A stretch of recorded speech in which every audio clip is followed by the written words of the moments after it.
Good morning mga kalikot. May kakalikutin ulit tayo. Ayan, agang-aga. Mukhang kagigising pa yung boses natin. May kakalikutin tayo guys, isang laptop Acer Aspire E14 yung kanyang model. So ang gagawin natin dito mga kalikot, pinapalitan ng may-ari ng screen kasi may guhit-guhit na siya. Pero pwede pa naman. Pero pinapapalitan nila ng screen. Tapos yung kanyang battery kasi hindi na siya nagcha-charge. Ayan o. Hindi na nadidetect yung kanyang battery. Tapos shoutout natin si Edsel Balderrama. So batchmate ko siya nung high school. So sila yung may-ari nito mga kalikot. Bali ang gagawin natin dito, baklasin muna natin yung kanyang screen. Tapos tingnan din natin yung kanyang battery para ma-check natin yung kanyang size ng screen. Tapos dadalhin natin sa store yung example na battery na bibilhin natin. So ayan, wag nyo pong kalimutang i-subscribe ang ating YouTube channel. At pa-click na rin ng notification bell para updated kayo sa mga bagong video natin. At saka wag nyo rin pong kalimutang i-follow ang ating Facebook page. So tara guys, kalikutin na natin.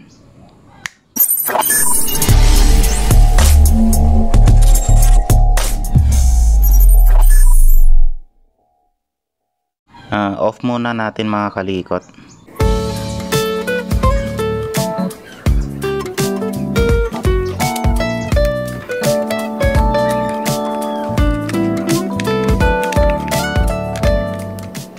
Natanggal na natin yung kanyang back cover.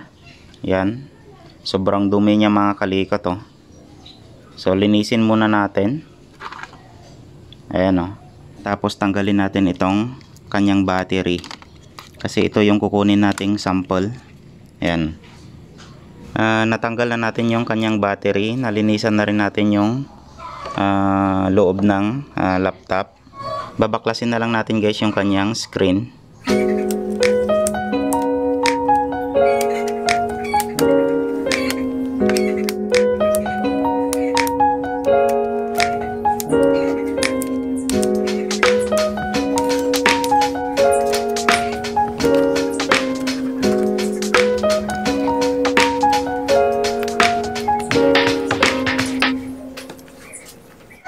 Natanggal na natin yung kanyang panel screen.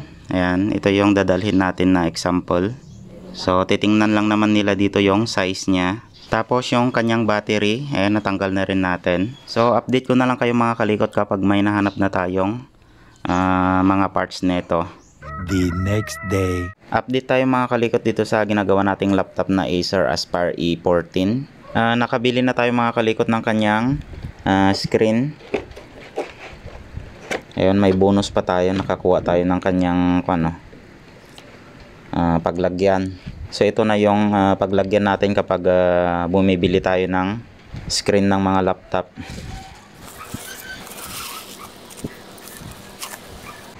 So ito yung dati niya. Ayan, medyo madumi-dumi pa oh.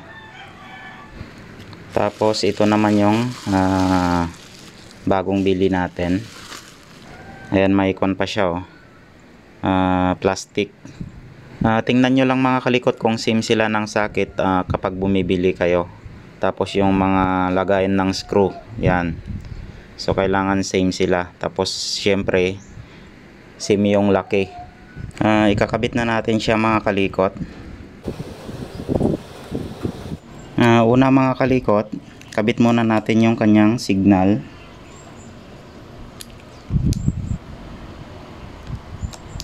Yan. Tapos dagdagan na lang natin siya ng tape dito para maayos tignan. Kasi wala nang pandikit to yun. Check nyo lang mga kalikot kung nakapasok siya ng maigi. Yan. Tapos lagyan ko na lang to ng tape. Tapos saka na natin siya i-screw.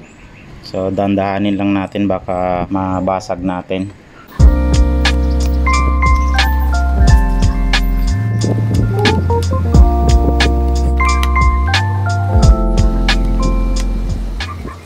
Tapos tatanggalin na natin mga kalikot yung kanyang plastic cover. Ayan. Yan, kasi kapag hindi natin tinanggal, ayan, may number kasi siya dito. Makikita. Saka natin ilagay itong kanyang cover.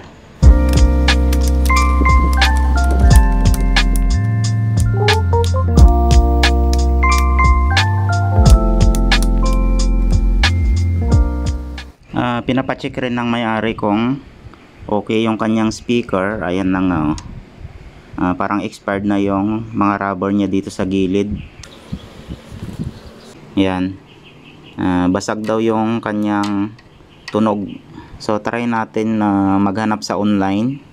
Assemble muna natin mga kalikot, tapos try na natin kung okay yung kanyang screen.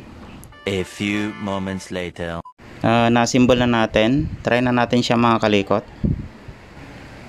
Ayun. So ang linis niya mga kalikot, oh. Nasa Windows na siya mga kalikot. Ayan. So okay naman yung nabili nating screen, at saka malinis siya. Ito na lang yung hindi pa natin nabibili mga kalikot, yung kanyang battery. Ayan. Kinulang kasi tayo ng budget kagahapon, kaya yung screen lang yung nabili natin. Tapos ikakambas rin natin yung kanyang speaker. So kung wala silang available na speaker, order na lang natin sa online. So update ko na lang kayo mga kalikot kapag nabilhan na natin ng battery at saka yung speaker. The next day. Update tayo mga kalikot dito sa ginagawa nating laptop na Acer Aspire E14.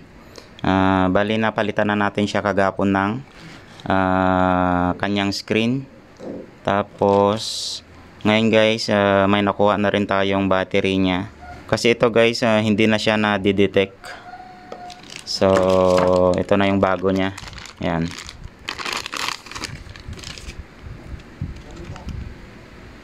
Kapag bumibili naman kayo ng battery niya mga kalikot, check nyo lang yung shape niya.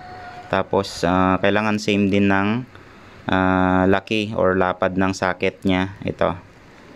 Syempre i-check nyo rin kung ilang volts yung dati niyang battery. So ito 14.8 volts. Yan, same pa rin.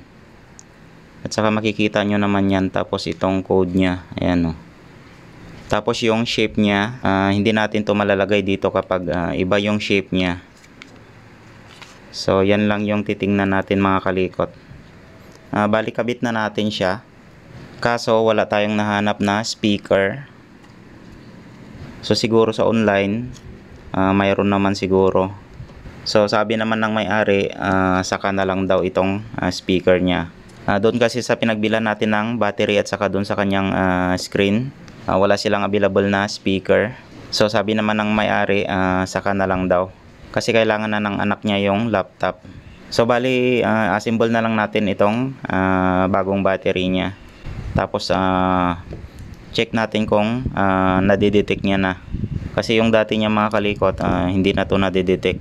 Sa pagkabit naman ng battery mga kalikot, sundan nyo lang tong guide niya. Yan. Yung mga nakausli na yan, oh.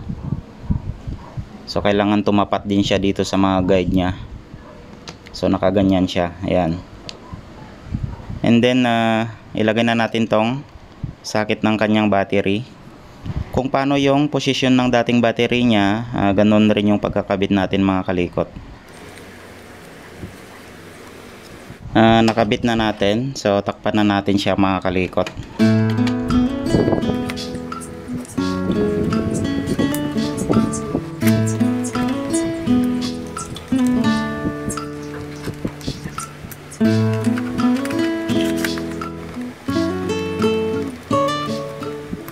Tapos dito sa kanyang socket ng speaker, hindi na natin ikakabit itong mga kalikot kasi sira na yung mismong speaker niya dito sa loob. Kita na yung mga wire, baka magkadikit or mag-short. Madadali pa itong papunta dito sa kanyang board. So hindi na natin ikabit, ihang na lang natin. Tapos kung ano yung decision ng may-ari, kung papabilhan ng speaker, ibabalik na lang sa atin kung gusto niyang bilhan ng speaker. Useless din kasi basag rin yung tunog niya.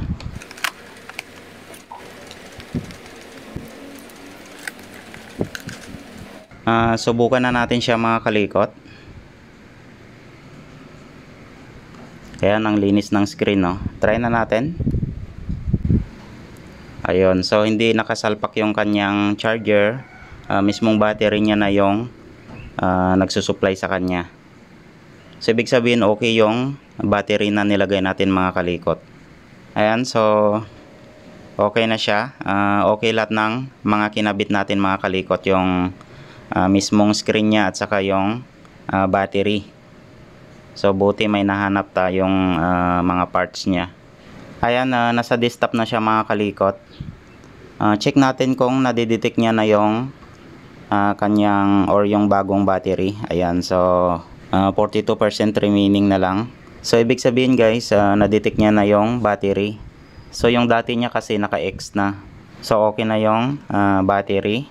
Tapos okay na rin yung kanyang screen.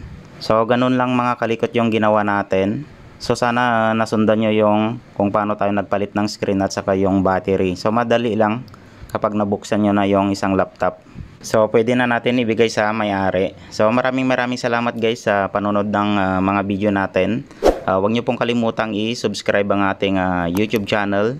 At pa-click na rin ng notification bell natin or bell button para updated kayo sa mga bagong ilalabas pa nating mga bagong video. So maraming salamat ulit guys. Ingat kayong lahat and God bless sa ating lahat mga kalikot. Bye bye.